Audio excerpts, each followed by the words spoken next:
And this is what they don't want to see in America. How did Mexico reduce income and economic inequality? Over the past 6 years, income inequality has been decreasing in Mexico, and this reduction isn't minor. According to the data from the National Survey of Household Income and Expenditures adjusted by national accounts, over the course of this period of time, the upper classes went from holding 62% of the country's income to now holding 58%. This is a very important drop. Last time the figure fell in a similar way is the 1950s during the time of the so-called Mexican miracle. Throughout the 6-year term, while Mexico has been governed by President Andrés Manuel López Obrador, the percentage annual growth has been only 0.8%, half that of the previous 6-year administration. The question is, how is inequality reduced in these circumstances?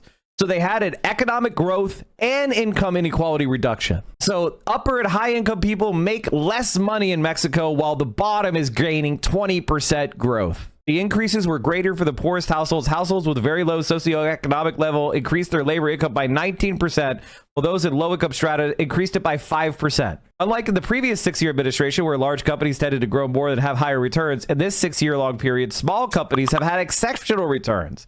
And 90% of households with income from small businesses increased their income since 2018. So in other words, the foreign corporations and the hyper rich hate López Obrador, but the average Mexican person is seeing their wages massively increase. Small businesses and innovation is booming, and infrastructure and the quality of life of Mexicans is rising. And that, ladies and gentlemen, is victory.